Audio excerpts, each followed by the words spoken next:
Hi, my name is Lydia. Welcome to my channel. Thank you so much for clicking on this video. If you are interested in true crime, like I am, I hope you stick around. A special hello and thank you to my returning subscribers. I am so happy to have you here. Today's story is about a true monster. A monster who seemingly had dozens of victims, all young girls.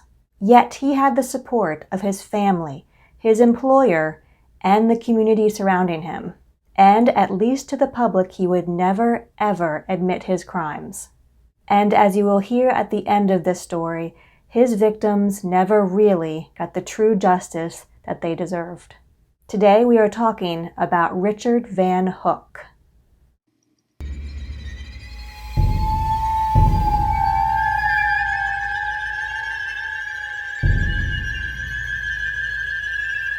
My research for this case pretty much begins and ends with the book titled Secret Lessons. It was co-authored by Don Weber, also the prosecutor on this case. If you go back to the very first video on my channel, I covered the case of Paula Sims, who was convicted of murdering her young infant daughters back in 1990. Don Weber was also the prosecutor on that case. If you haven't watched that video, I suggest that you give it a try. Don Weber was spectacular as a prosecutor in that one as well.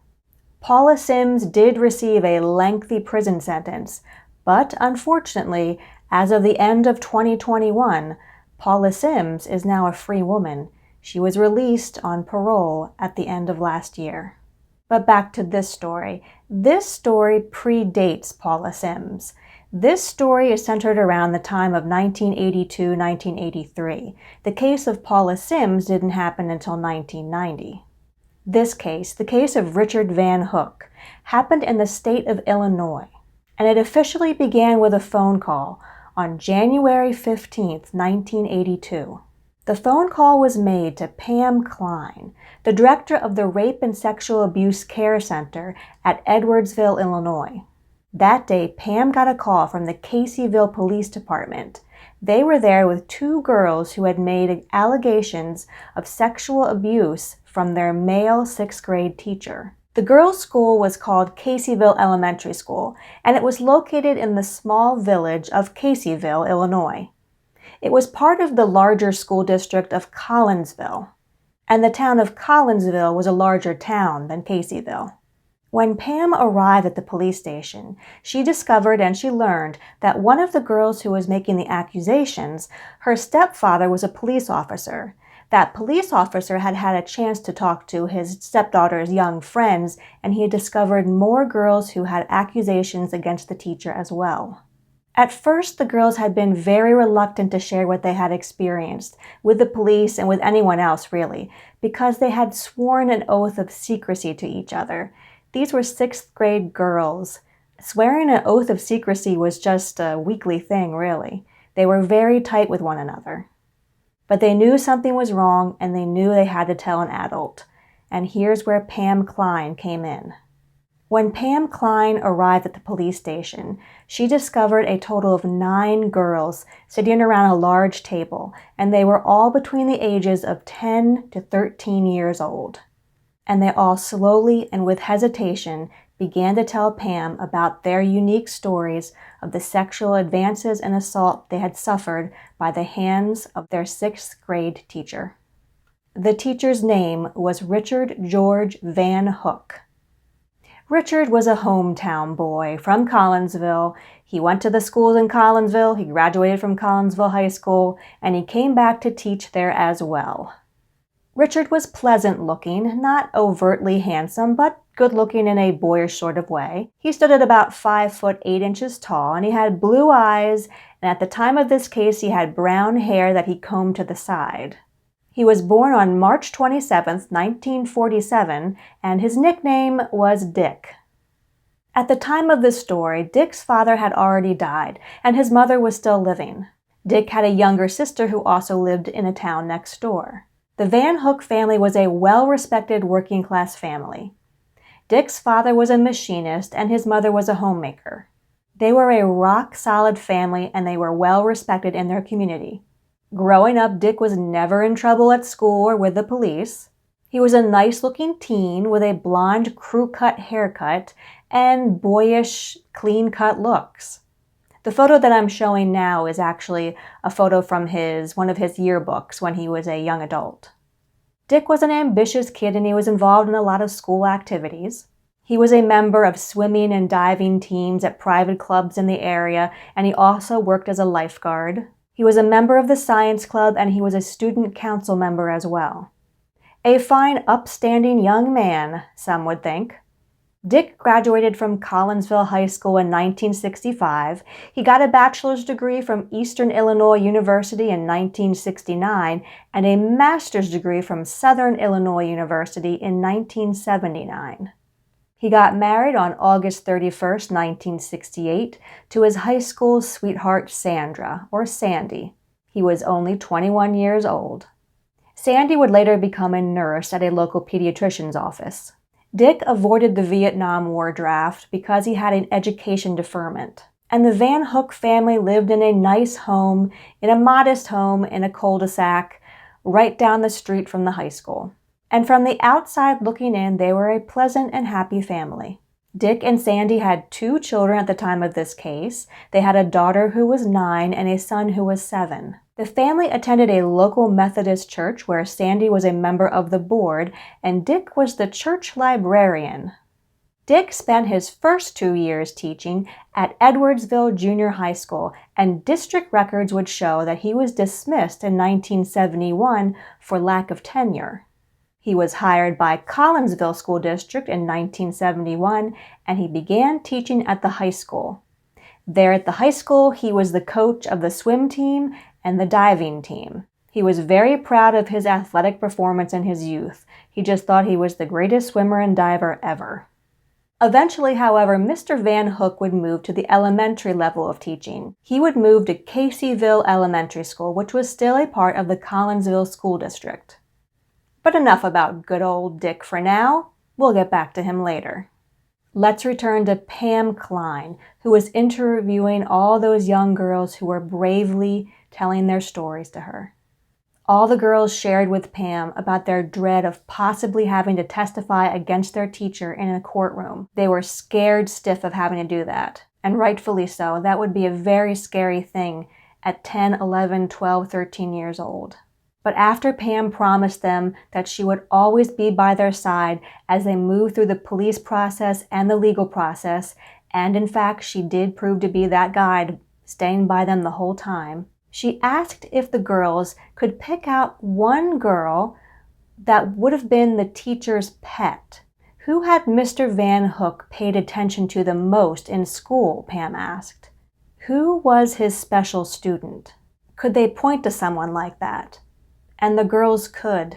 They knew that there was one girl. This girl was 12 years old, and Mr. Van Hook had spent a lot of time with her. This girl was the daughter of a Baptist preacher, and for all intents and purposes, she was a good student and a happy girl.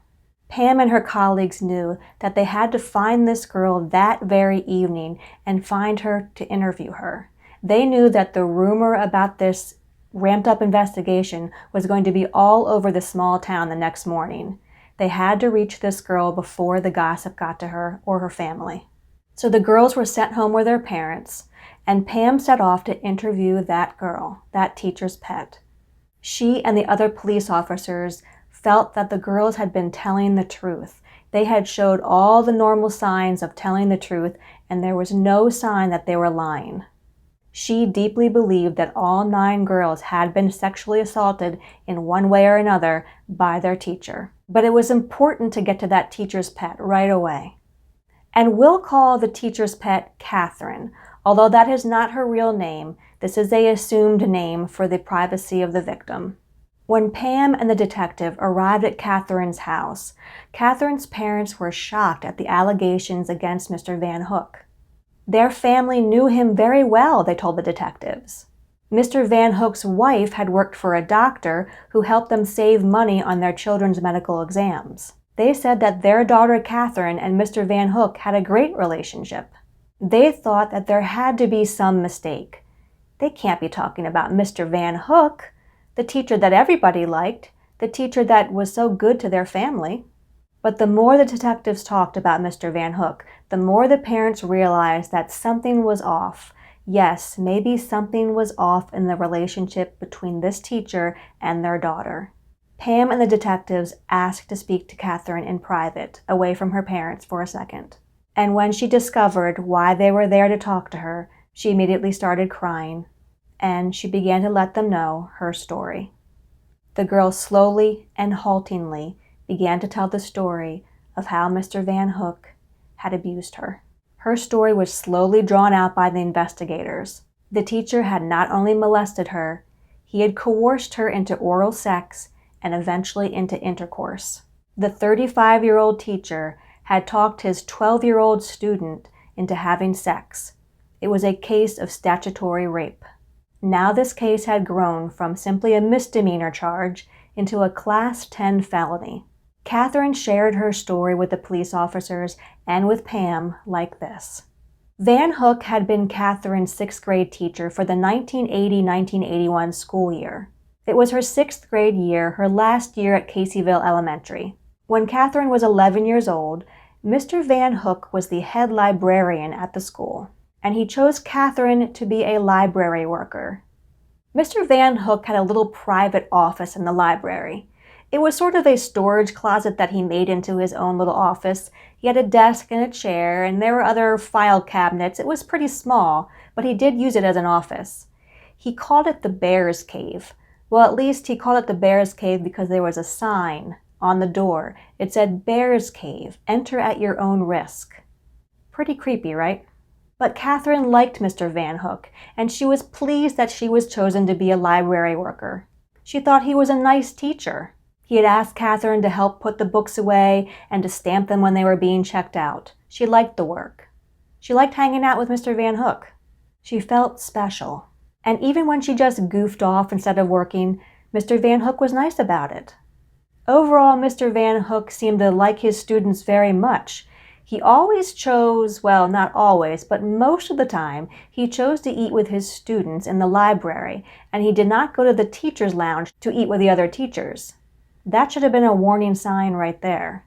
He liked being with the kids all the time. Now, Catherine wasn't dumb. She was wary of this teacher from the start. She had heard little rumors here and there. Before Mr. Van Hook made any passes toward Catherine, she had heard rumors about another girl who had complained to the principal that Mr. Van Hook had pinched her behind one time. But Mr. Van Hook passed that off, complaining to his library worker, saying that that girl was just trying to get him in trouble, and he had done no such thing. Still, the girls decided to be careful around Mr. Van Hook, and they decided to only be around him in groups of 2 or 3. But Mr. Van Hook seemed fine, really. He always seemed to be in a good mood and joking around with his student workers. Now, those typically were girls. He usually got angry with the boys in his class or in the library, but he had no problem laughing and joking with the girls. Catherine began to spend her lunch hours with her teacher, staying in the library to help him grade papers. And slowly, Mr. Van Hook started to groom Catherine. Slowly, he became more and more inappropriate with her. He kissed her cheek, he rubbed her thigh, he brushed his hand against her breasts. And Catherine didn't do anything about it. She was just very confused about the whole situation. She didn't know what to do. This was far beyond her maturity level to deal with. She thought that she couldn't say anything or do anything against him. The teacher's comments to her included such things like, "Oh, you have a body more like a 17-year-old than a 12-year-old. He said that he thought she was sophisticated and he would lose his train of thought when she was in his class. He told her that she made him feel like a teenager again." Gross, I know. Then one day, after Christmas vacation, when Catherine was still in 6th grade, Mr. Van Hook brought her into his little office. He locked the door, he undressed her, and he undressed himself. He rolled out a sleeping bag onto the floor, put a couple pillows down, put on a condom, and had sex with her. And after that, he continued bringing her into his little office a few times each week for the rest of the school year. They would have actual intercourse only 4 to 5 more times, but every time she went into his little office, he he did molest her in some capacity. Catherine was a victim of Richard Van Hook. And during this time period, he often gave Catherine special liberties as a student. He would give her answers on tests. He would give her better grades than the other students. He would even give her little gifts, little trinkets, little pieces of jewelry. He even gave her a key ring with the word love on it. And he told Catherine to not tell anyone about what they were doing. He told her that he might go to jail if she did. And he told her that no one would believe her anyway. He also told her that he loved her. And Catherine was very confused. She liked her teacher. She loved her teacher, maybe. She was 12 years old. This was all above her comprehension level, all above her maturity level. And Catherine knew that Mr. Van Hook acted this way with other students as well. There was one other girl that he acted this way towards, and she always wondered if she was experiencing the same thing that Catherine was. Did Mr. Van Hook bring this girl into his office as well? Catherine was too mortified to ask her. So this was the story that Catherine told to Pam and her parents that night of January 15th, 1982. Her parents were horrified. They were very glad that Catherine told them the truth, and they protected her and loved her and told her that it was going to be okay. They were very supportive, thankfully. Now that her story was out, Catherine could give up control and let the adults do the proper things. Of course, as you will see later in the story, some adults did not do the proper thing at all. But for now, Catherine and her parents had hope that Mr. Van Hook would be punished, and hopefully punished quickly. And for now, Catherine was also out of harm's way from Mr. Van Hook. At the time that she told her parents and the police detectives this story, she was in the 7th grade, and she was in the junior high school, out of the reach of Mr. Van Hook, who was still in the elementary school. So the first step for the detectives was to obtain search warrants. They had to search Mr. Van Hook's little office in the library. They said that felony charges should be filed immediately. And next, they immediately contacted the superintendent of Collinsville School District to let him know that they were investigating one of the teachers in the district, and to let him know that it was a criminal investigation and how serious the charges were going to be. As to the superintendent's response, he told the investigators that he had to contact the school board lawyer immediately because it would be difficult to remove a teacher from his position. And also, surprisingly, shockingly, he asked the detectives if the little girls had taken a lie detector test. The investigators said that wasn't their protocol. They had no reason to believe that the little girls were lying. They had shown signs of all being truthful. And why would they subject 12-year-old girls who were already traumatized to lie detector tests? It was a surprising answer from the superintendent. The investigation by Pam and the fellow detectives all pointed to the signs of a classic pedophile who had been grooming several students at the elementary school. Their stories matched, and they all seemed truthful. All of them were scared, and none of them wanted to tell their parents or any other teachers until they realized that they had to do so. They said that Mr. Van Hook would ask the girls if they wanted to be treated as a student or a grown-up. He asked them if they wanted him to treat them as if they were his own daughter or if they were teenagers. He would give them special jobs in the library. He would give them good grades. He would pat their butts. He would grab and hold their hands. He would sneak a kiss on their forehead or on their cheek. He would kiss them on the mouth. He would touch their breasts. He would tickle them. He would hug them. He would fondle them. What a weird word, fondle. And then he would invite them into his little office. There he would French kiss the girls, as they would say. He would tell the girls that he wished they were 10 years older. He would tell them that he wished he was 10 years younger. And he would give them all small gifts, jewelry items, little figurines, little signs with sayings on them. He would show them Playboy magazines. He would keep soda and candy in his office and share it with the girls. He would keep a bean bag, pillows, and a gym mat in there as well. The investigators had found all this out from the numerous victims that they had talked to, and they were only a few days into the investigation. And as the investigation continued, they found older victims as well. Victims who were now older, who were abused by Richard Van Hook years ago. A 19-year-old was approached by the detectives and she said, "Oh, is he still doing those things?" The victim stated that Mr. Van Hook had been her diving coach 6 years earlier, when she was a 13 and 14-year-old diving student at Collinsville High School. Mr. Van Hook had touched her on the butt when he was giving her diving instructions, and then he had escalated into driving her home from lessons. One time he pinned her against the door and tried to kiss her while in the car. She had told him to stop and he didn't try it again, and he stopped driving her home as well. She was one of the lucky ones. He stopped paying attention to her, and yet she didn't report the actions either. Mr. Van Hook was around 35 at the time, and all his victims seemed to be prepubescent age. He liked young girls, and it was very alarming. The investigators had a lot of circumstantial evidence at this point from numerous victims. They had a medical exam result from Catherine as well. But they began to feel an odd pushback when they started to move forward with the charges. Oddly, the St. Clair's prosecutor's office wanted to interview Catherine on their own. Usually prosecutors relied on the police interviews and on the police reports to issue the charges. Why did they want to talk to Catherine? Why would they want to conduct their own investigation? That's what the police were doing. Of course, it was somewhat of a simple answer. Charging a popular school teacher with such serious charges was somewhat of a political hot-button issue. So the investigators just assumed that, okay, so the prosecutor's office just needed a well-documented case. So Catherine went through the trouble of being interviewed by the St. Clair prosecutor's office as well. She was confused. Why did she have to keep repeating her story?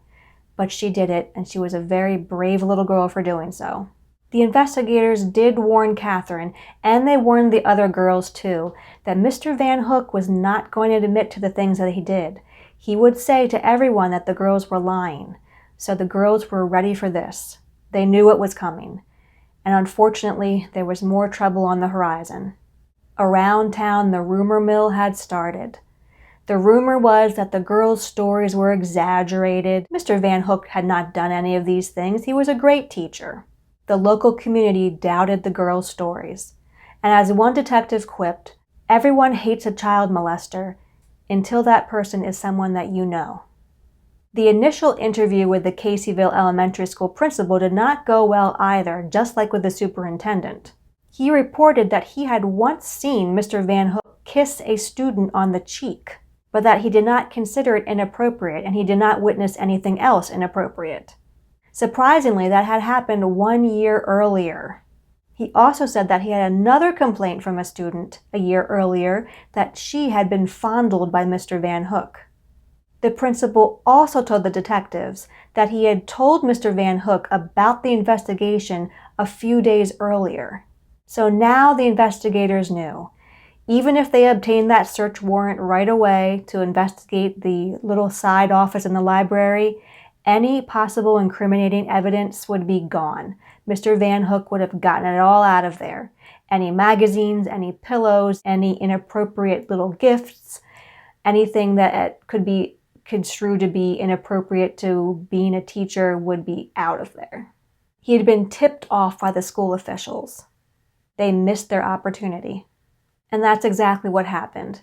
When the investigators went into the room, there was barely anything in there at all. There was a desk, there was a chair, some file cabinets, but there was no gym mat, no beanbag, no sleeping bag, nothing that would seem inappropriate. Even the little sign, the Bear's Cave, was gone as well. Next, the investigators interviewed the teachers and the staff at the Caseyville Elementary School, and they all supported Mr. Van Hook. They said what a great teacher he was and how he was so good with the students, and there was nothing wrong at all. They were rallying around one of their own. And when the investigators returned to the St. Clair's prosecutor's office, they didn't like what they heard from the prosecutor. She was questioning whether any sexual activity could have taken place at all in the little office in the library. She saw it as merely a storage closet. Instead of a felony charge, she was only issuing 3 misdemeanor charges of contributing to the sexual delinquency of a minor on the 3 best cases. That was all. And to add to the investigators' confusion, not one of the cases that she was taking on included the most serious allegations from Catherine. The story that Catherine had told the police detectives about having sex with her teacher on school property, that was not to be included in the charges. It was outrageous. It was beginning to look like the prosecutor's office wanted this all to go away and to go away quietly. Van Hook was expected to quietly surrender himself to the police station the next day. There would not even be a public arrest. And when Mr. Van Hook appeared at the police station to have his mug shot taken, the photographer actually was a high school friend of Dick's. The police photographer was shocked about the allegations of his old high school friend. He asked the investigators if they were sure about the allegations against his friend Dick. Dick was always a good guy in school. He was always a fine citizen. Dick Van Hook was a good guy. It was a comment that the investigators would hear over and over again. No one in Collinsville could believe that Mr. Van Hook, the kid from Collinsville who went away to college and then came back to teach in Collinsville, who was a friend to all, who was a fine member of the church, who liked his students and the students liked him, how could this possibly be true about Mr. Richard Van Hook? No one believed he could have committed such atrocious acts against these young girls. Except, of course, the young girls themselves. And unfortunately, the community started to turn on those young girls themselves.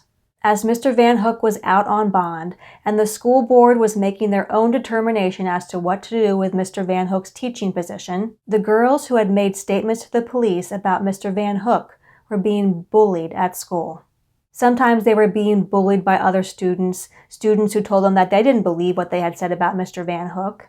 And sometimes they were being bullied by the teachers themselves. One teacher in particular, who was a good friend of Mr. Van Hook, outright told the girls that she thought that they were lying.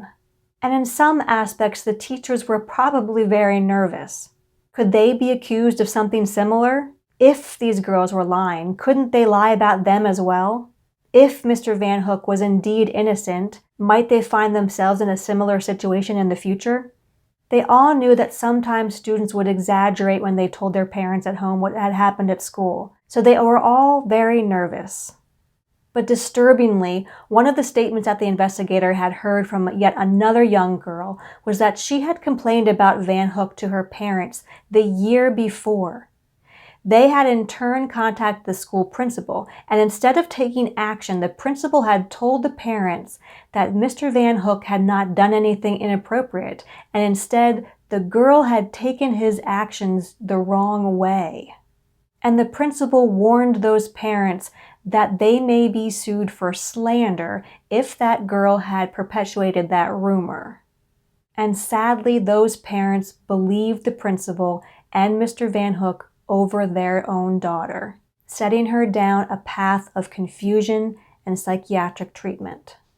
And this was just the beginning. The local newspaper was receiving angry calls from parents and citizens across the community who were supporting Van Hook and refuting any claims made against him. They believed in Van Hook, they all said. And the callers were all fellow teachers, fellow church members, neighbors, friends, family. And the newspaper reported on the support that Mr. Van Hook was getting, which made the investigators furious. It was all a shock and a slap in the face to the girls and their families, the ones who had come forward and reported the accusations against Mr. Van Hook. They had tried to do the right thing, and now they were getting the brunt of the anger. And poor Catherine was getting the most of the retaliation. The neighborhood kids would constantly tease her about going all the way with Mr. Van Hook. On February 11th, the girls faced Mr. Van Hook in a courtroom in front of the grand jury. They were going to give their testimony, and all of them, especially Catherine, were scared to death. But they bravely handled themselves and recounted their experiences, especially Catherine. She would not crumble under the pressure.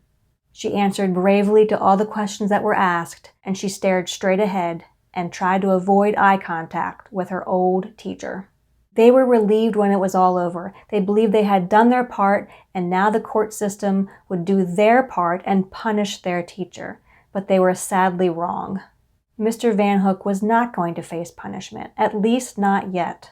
Because the grand jury was not finished, they would allow Mr. Van Hook to testify for his own behalf, and they would allow character witnesses to support Mr. Van Hook as well, which was sort of unheard of. Who was allowed to bring character witnesses to a grand jury? Practically no one. But what would that matter, though, the investigators thought? Surely they had enough evidence against the teacher. Surely this was going to go the right way. It was not. After a week of deliberation, the grand jury made their opinion known. No felony charges would be brought, and to add further insult, the misdemeanor charges were dismissed as well. Richard Van Hook was free and clear. The investigators were shocked. Pam Klein, the woman that the girls had trusted, the woman that they had all told their stories to, the woman that said that Mr. Van Hook would be punished, was furious. Immediately, Pam suspected that something was not quite right with this decision.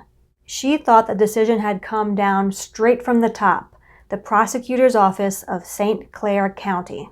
She thought that there was no way the evidence that they had brought was not enough to indict Van Hook. The reason he was free was simply because the prosecutor in St. Clair County did not want to indict him. And it was the first time that Pam thought about the other state's attorney, the state's attorney from the next county over in Madison County.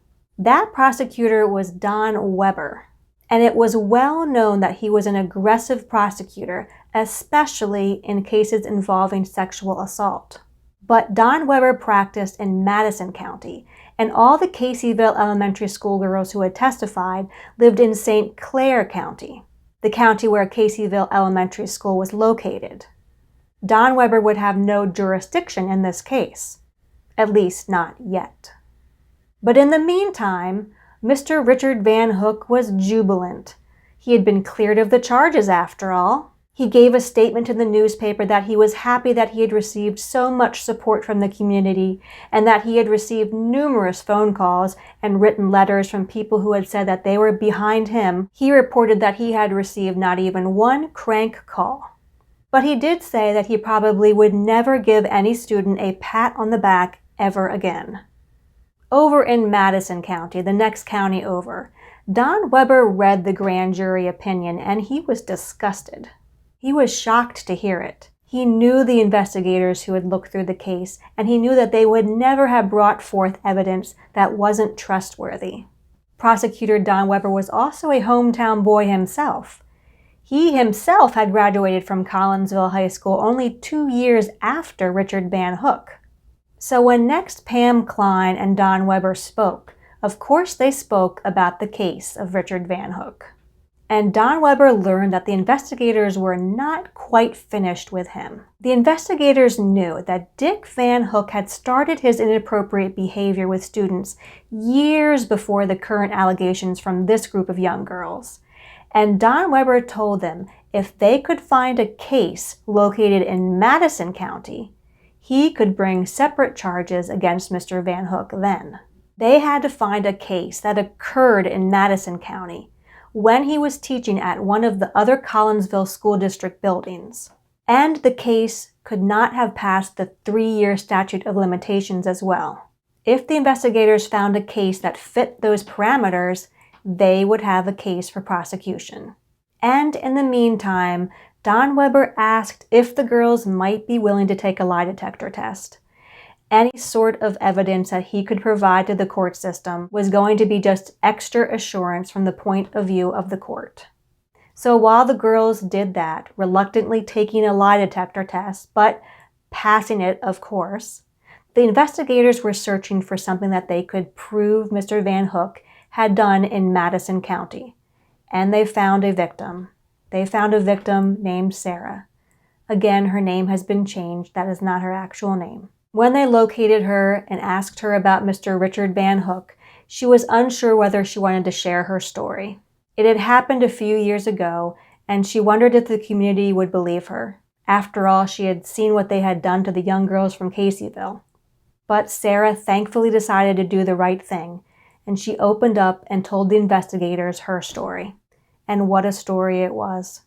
Mr. Van Hook was Sarah's teacher in the 8th and 9th grades at North Junior High. When she was in the 8th grade, Mr. Van Hook asked her to babysit for his kids. It was 1976. Richard Van Hook was 29 years old, and his children were aged 3 and 1. And Sarah was 13 years old. So one day, Mr. Van Hook picked up Sarah to babysit, took her to his house, but confusingly, his wife and the kids were not there. Sarah did not know what was going on, and all of a sudden Mr. Van Hook was offering her a cigarette, and then he was kissing her and unbuttoning her blouse. She was scared. She didn't know what to do. She was terrified. She was frozen. This was her teacher. She thought she was just there to babysit. But Mr. Van Hook then took her into his son's room, took off her clothes, put a condom on himself, and he had sex with Sarah. And afterward, he gave her a tour of the house.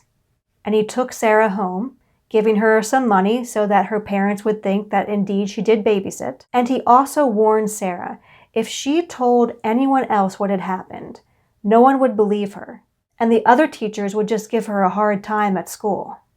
But Sarah did tell someone. She told her best friend at the time, and now the investigators had a corroborating witness to that fact. Sarah's best friend could vouch for the same story that she was told years ago. Nothing else happened between Mr. Van Hook and Sarah for another year, but then in 1977, when Sarah was in 9th grade, Mr. Van Hook was her teacher again, and he asked her to meet with him again. She had thought that maybe he was going to apologize to her, but no, he instead took her to his parents' house. This time, he took Sarah to his parents' bedroom, and he showed her a pile of condoms that his father would store under his mattress. And then, like before, he undressed her, put on a condom, and had sex with Sarah. She was around 14 years old. And Mr. Van Hook was around 30 years old. Sarah was terrified all over again. She couldn't believe that it happened again. Don Weber took down all the details of Sarah's story, and he had Sarah draw out the floor plans of the Van Hook's house and his parents' house as well. She remembered everything, how the furniture looked and even its placement. Don Weber knew that Sarah would be a strong witness. And this time, with Don Weber leading the charge in Madison County, there was going to be another grand jury. The young Caseyville elementary girls would be called to testify again, and they were willing to do it again. And now they had additional victims as well, including Sarah. And Sarah could give details about the Van Hook's home. Details that didn't make sense that she would know, even if she had babysat for the family one time. These were sensitive, intimate details that Van Hook had told her as he gave her a tour of the house. Just a babysitter would never know this information. Don Weber also gave Van Hook the opportunity to take a lie detector test. At first he said he would, but then his lawyer told him he shouldn't, so he did not. Don Weber also made sure to let the grand jury know that the girls had taken a lie detector test, and they had all passed successfully. This time, the grand jury only needed 35 minutes to make their decision. This time, Richard Van Hook was indicted. He was indicted on all 17 counts. And as Van Hook was put in handcuffs and led away to the jail cell, where he would wait until at least 10% of his bond was raised, the teachers who came to support him all glared at the girls in the courthouse. One female teacher, one who had been loudly supportive of Van Hook from the beginning, even went so far as to yell at the girls, calling them tramps and sluts. The investigators and the families of the girls were shocked. If this is how the female teachers looked at those girls, sexualizing them at the young age of 12, how did the male teachers look at them? It was not right. The 17 counts that Richard Van Hook was indicted on were multi-layered. A successful conviction on any number of those counts would mean that he would be punished in some way. 5 of the counts were for indecent liberties with a child.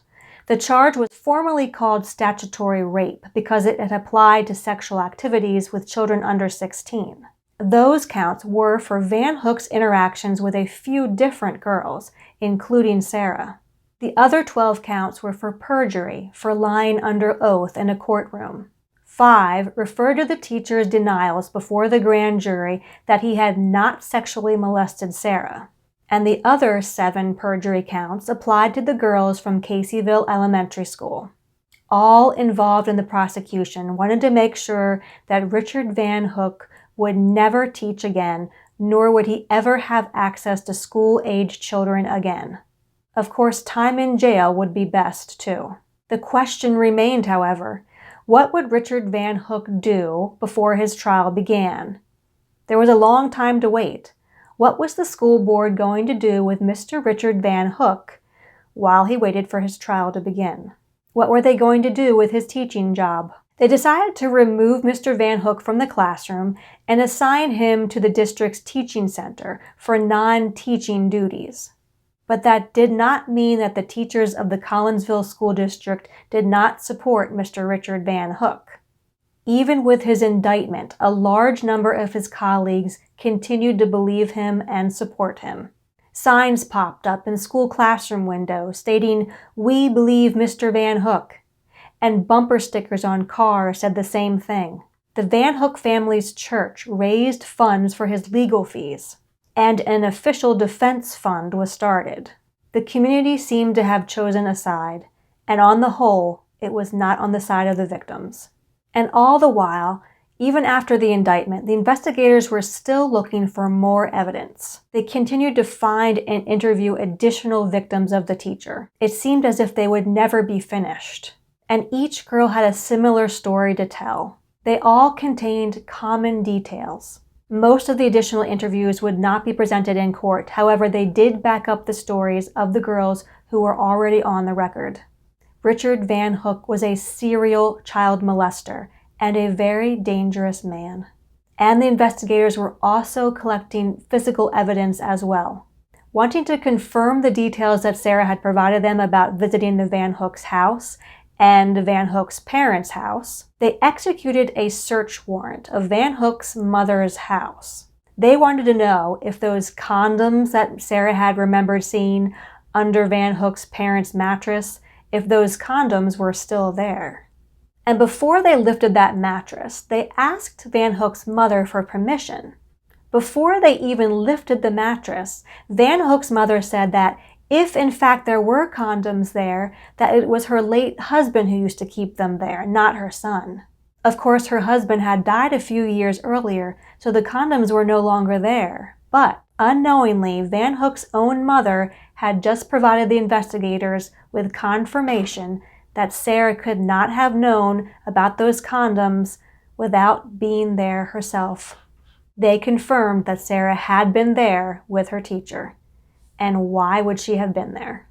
It was another key detail for the prosecution. All was not a straight and easy road to prosecution, however.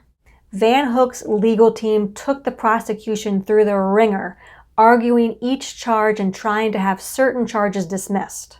And really, when you thought about it, Van Hook was stuck with these charges. He could not negotiate, because if he negotiated, he would be giving up some guilt. If he negotiated, he would be admitting something. He could not admit to any wrongdoing in these cases, of course. With so much community support behind him, how could he admit to anything? He had to maintain his complete and total innocence. Even if he wanted to negotiate and get his charges lessened by admitting something, he simply could not. There would be no plea deals for Van Hook. And this was not the only legal headache for him.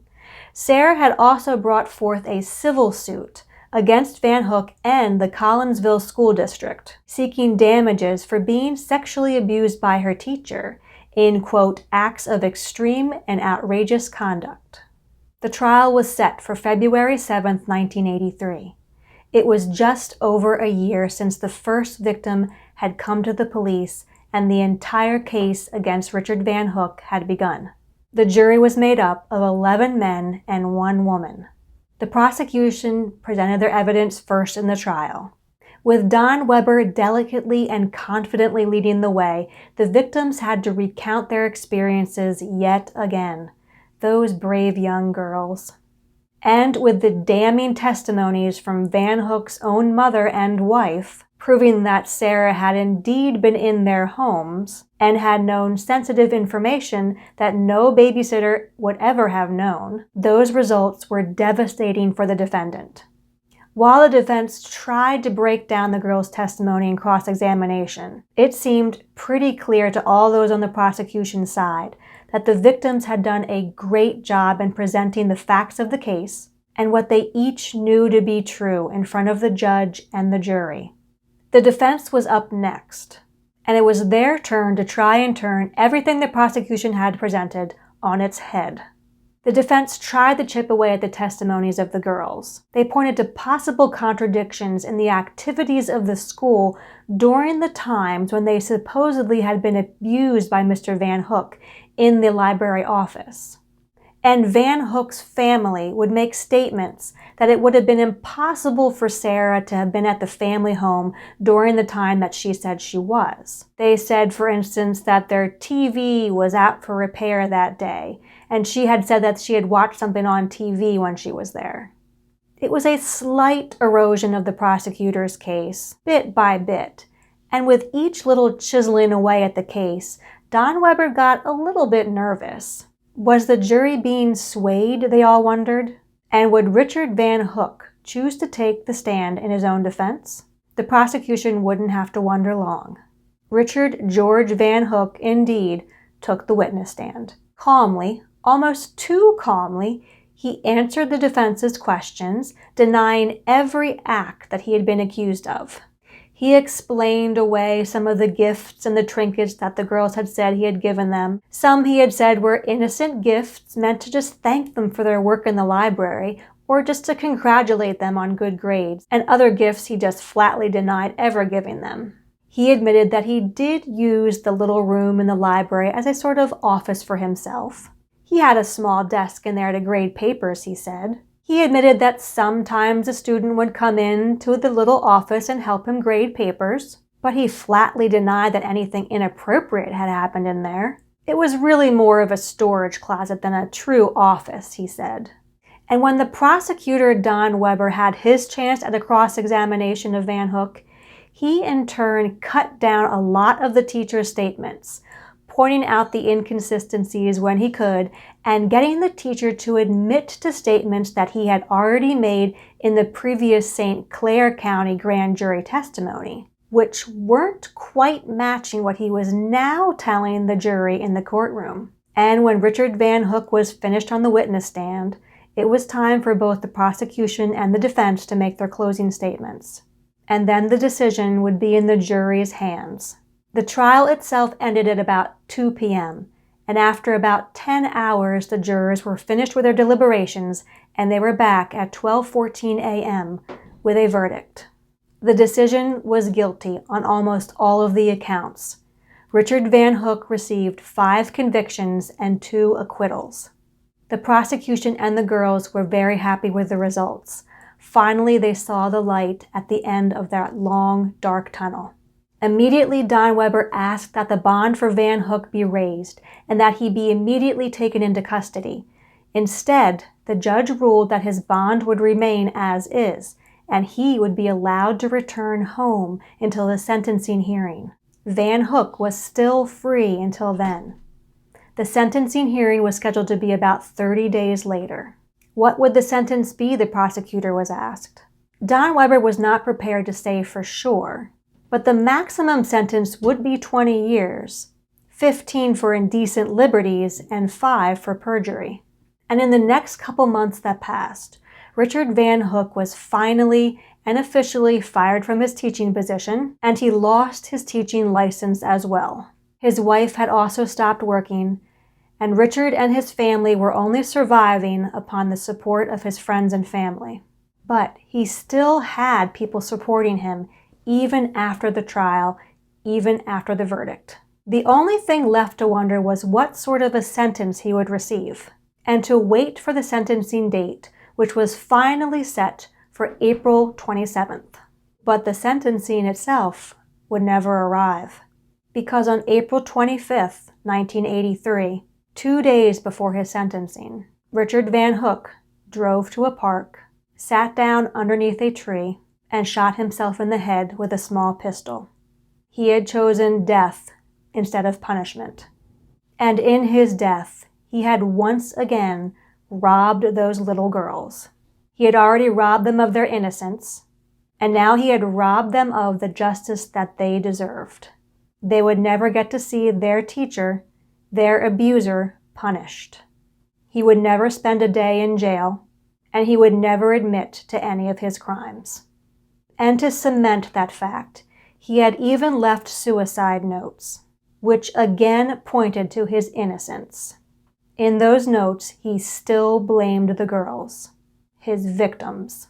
In the 4 notes that he had left, Van Hook had not only maintained his innocence and reiterated his lies, but he had asserted that there had been a conspiracy to get him among the girls, the prosecutor, the cops, and the media. Because of their actions, he had been left dead inside, and his death was the only way to spare his family any more hurt, he said.